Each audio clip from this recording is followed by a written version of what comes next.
लोगों से यह आप क्या कर रहे हैं, मुझे भी सुनने की इच्छा है, कृपा करके मुझे भी बताइए। राजा बोला, हे साधु, अपने बंधु बांधवों के साथ मैं ये पुत्र आदि प्राप्ति के लिए महाशक्तिवान भगवान श्री सत्यनारायण भगवान का भजन पूजन कर रहा हूँ। और राजा ने बताइए, मैं भी इस व्रत को अवश्य ही करूंगा। राजा से सारा विधान सुनकर निमित्त होकर वो अपने घर को चला गया। साधु वैश्य ने अपनी पत्नी को संतान देने वाले जैसे शुक्ल पक्ष का चंद्रमा बढ़ता है, माता पिता ने अपनी कन्या का जो है नाम कलावती रखा। बोलो सत्यनारायण भगवान की जय। एक दिन लीलावती ने अपने मीठे शब्दों से अपने पति को कहा कि आपने जो है पहले सत्यनारायण भगवान का संकल्प किया था कि मैं सत्यनारायण भगवान का व्रत करूंगा, और आपने जो है सत्यनारायण भगवान के जिस व्रत को करने का जो है संकल्प किया था उसे करने का समय अब आ गया है, अवश्य करूंगा। इस प्रकार जो है अपनी पत्नी को यह आश्वासन देकर वो अपने नगर को चला गया। कलावती पिता के घर में जो है रहकर बुद्धि को प्राप्त हुई, युवा होगी, बड़ी होगी। साधु ने एक बार जो है नगर में अपनी कन्या को सखियों के साथ खेलते हुए देखा और तुरंत ही जो है दूध को बुला भेजा, जाकर जो है इसके लिए एक योग्य वर्ग के जो है लड़का ढूंढ के लाओ। यह देखभाल लड़की के शोकवाणी पुत्र को जो है दूध जो है लेकर आए, और योग्य लड़के को देख साधु ने जो है बंधु बांधवों को बुलाकर अपनी पुत्री का विवाह उसके साथ बड़ी धूमधाम से किया। बोलो सत्यनारायण भगवान की जय। लेकिन दुर्भाग्य की बात यह है कि साधु ने अभी भी जो है भगवान श्री सत्यनारायण का जो है कथा यह नहीं व्रत अभी भी नहीं किया था। इस पर श्री भगवान जो है उससे बड़े क्रोधित हुए और उन्हें श्राप दिया कि साधु को जो है अत्यंतिक दुखा करते हुए देखा, अब वहीं पे जो है धन चुराकर छू गए। जहाँ साधु अपने जमाई के साथ ठहरा हुआ था, राजा के सिपाही ने साधु वैश्य के पास राजा का धन पड़ा देखा तो वो जो है ससुर जमाई दोनों को जो है बांधकर और प्रसन्नता के साथ राजा के सामने ले आया। वो कहा कि इन दोनों चोरों को हम जो है पकड़ के लाए हैं, आपकी जो है आज्ञा चाहिए, इनके साथ क्या कार्रवाई करनी चाहिए। राजा की आज्ञा से उन दोनों को जो है बड़े कठिन कारावास में डाल दिया गया और उनका सारा धन भी जो है उनसे छीन लिया गया। भगवान श्री सत्यनारायण भगवान के श्राप से साधु की पत्नी भी जो है दुखी रहने लगी, और घर में जो धन था वो चोरों ने पहले ही चुरा लिया था, और शारीरिक मानसिक पीड़ा से जो है भूख प्यास से आती वो जो है दुख रहने लगे। चिंता में कलावती ने ब्राह्मण के जैसे घर गई, वहाँ उसने सत्यनारायण भगवान का उसने जो है ब्राह्मण के घर व्रत देखा और उसने प्रसाद ग्रहण किया। और रात को जैसे ही अपने घर लौटी, माता कलावती ने उससे पूछा कि हे पुत्री, तू जो है रात भर कहाँ थी, तेरे मन में क्या विचार है, मुझे धन दिया है उन्हें वापस कर देना, और अगर ऐसा तुमने नहीं किया तो मैं तुम्हारा राज्य धन संतान आदि सभी जो है नष्ट कर दूंगा। राजा को ये सपने में कहकर भगवान जो है अंतर्धान हो गए। प्रातःकाल सभा में राजा ने अपना सपना जो है सभी को सुनाया और बोले कि बड़े पुत्रों को जो है कैद से मुक्त करवा के मेरी सभा में तुरंत लाइए। और दोनों ने आते ही राजा को प्रणाम किया। राजा ने मीठी वाणी में बोले कि हे महानुभावों, भाग्यवश ऐसा कठिन दुख तुमने प्राप्त किया है, लेकिन अब तुम्हें जो है भय की जरूरत नहीं है, डरने की जरूरत नहीं है। ऐसा कहकर राजा ने उन दोनों को जो है वस्त्राभूषण पहनाए और जितना धन उनका लिया था उनको वापस उनको दे दिया, और उससे दुगना धन वापस करके दोनों ने अपने वेश्य को जो है राजा को प्रणाम किया और अपने घर को खुशी खुशी चले गए। बोलो सत्यनारायण भगवान की जय। श्रीमन नारायण नारायण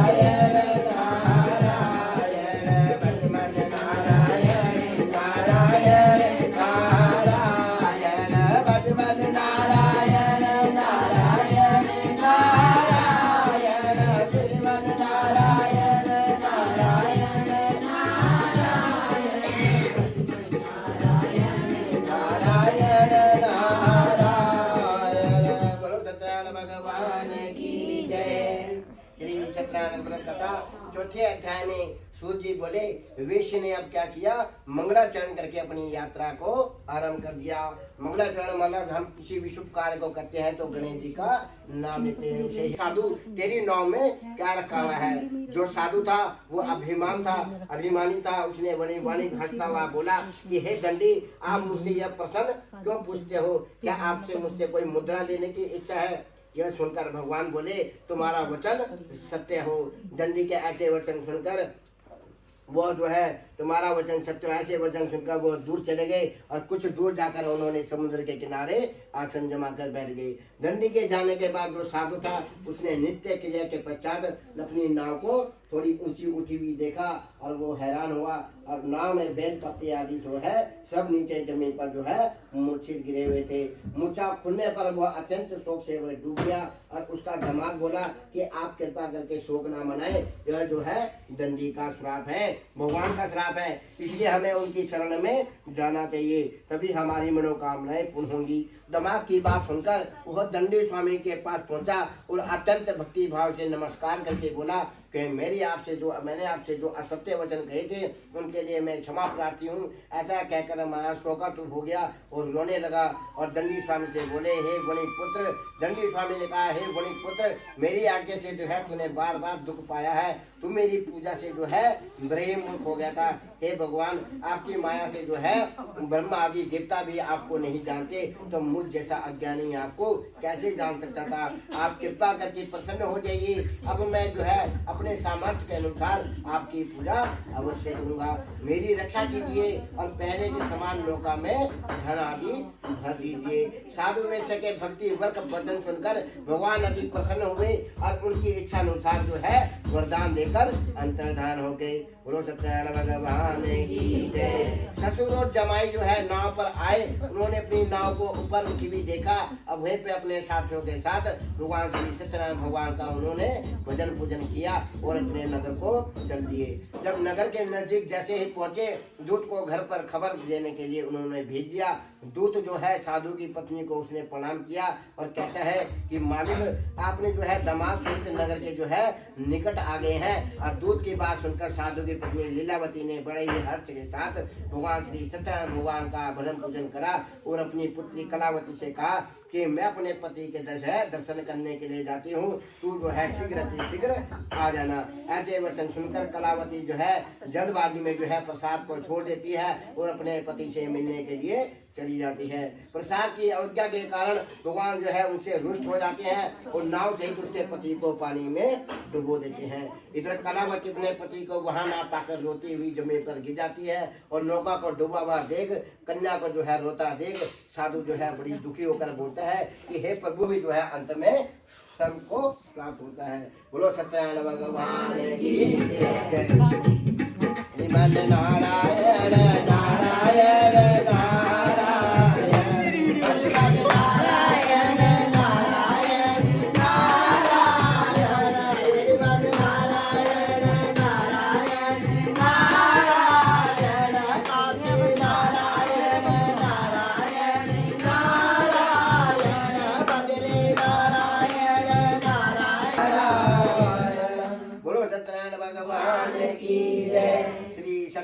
कथा 5वें अध्याय में सूर्य जी बोलते हैं कि हे ऋषियों, मैं और भी जो है एक कथा आपको सुनाना चाहता हूँ, कृपा करके ध्यान से सुनना। एक बार प्रजापालन में लिंग जो है तुम्भज नाम का एक राजा था, उसने भी जो है भगवान का प्रसाद त्यागा था और उसने भी बड़ा ही दुख पाया। एक बार वन में जाकर वह जो है पशुओं को मारकर एक बड़ के पेड़ के नीचे आके बैठ गया। वहां पे उसने क्या देखा, वहां पे उसने ग्वालों को भक्ति भाव से अपने बंधु बांधवों के सहित भगवान श्री सत्यनारायण भगवान का भजन पूजन करते हुए देखा और अभिमानवश राजा ने उन्हें देखकर भी जो है पूजा स्थान में उनके नहीं गया और ना ही उसने भगवान को नमस्कार किया और ना ही ग्वालों से राजा को उन्होंने प्रसाद दिया, ना ही उसने खाया और जो है बिना उसके जो है उनको प्रणाम किए प्रसाद को छोड़कर अपने राज्य को वापस चला गया। जब वो जैसे ही नगर में पहुंचा, वहां उसने जो है अपने राजमहल में सब तहस नहस हुआ पाता हुआ दिखा और शीघ्र वो जो है समझ गया कि ये सब भगवान ने ही किया है। वो दोबारा उन ग्वालों के पास पहुंचा और उसने उन ग्वालों के पास जाकर विधि विधान के साथ उनके साथ भजन पूजन किया, प्रसाद खाया और भगवान श्री सत्यनारायण भगवान की कृपा से सब कुछ जो है राजा के महल में पहले जैसा हो गया। दीर्घ काल तक सुख भोगने के बाद, मरणोपरांत बनने के बाद उसे जो है सर्वलोक की प्राप्ति हुई। बोलो सत्यनारायण भगवान की जय। जो मनुष्य परम दुर्लभ इस व्रत को करेगा तो भगवान श्री सत्यनारायण की कृपा से उसे धन धान्य की प्राप्ति अवश्य ही होगी। जो निर्धन होगा वो धनी हो जाएगा और जो भक्ति युक्त को अपने जीवन को जिएगा। जो संतानहीन होगा उसे संतान का सुख अवश्य मिलेगा और सारे मनोरथ पूर्ण होने के लिए लकड़हारे ने अगले जन्म में निषाद बनकर मोक्ष को प्राप्त किया। बोलो सत्यनारायण भगवान की जय। उनका मुख नाम का राजा दशरथ होकर बैकुंठ को गए और साधु नाम के वेश ने मोर ध्वज बनकर अपने पुत्र को आर्य से चीरकर मोक्ष को प्राप्त किया। बोलो सत्यनारायण भगवान की जय। महाराजा तुम ध्वज ने स्वयंभू होकर भगवान से भगवान के सारे भक्ति युक्त कर्म करे और मोक्ष को प्राप्त हुआ। बोलो सत्यनारायण भगवान की जय। श्रीमन नारायण नारायण नारायण श्रीमन नारायण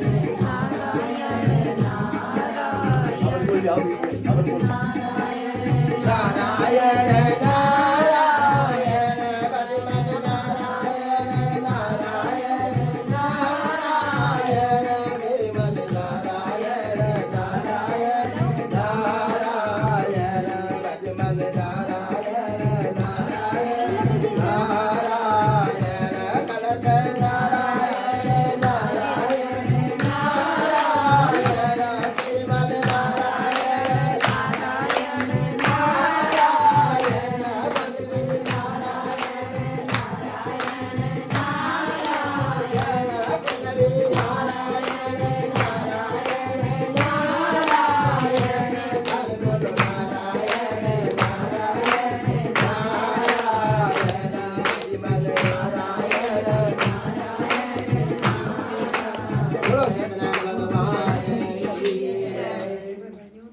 आम की लकड़ी दे दो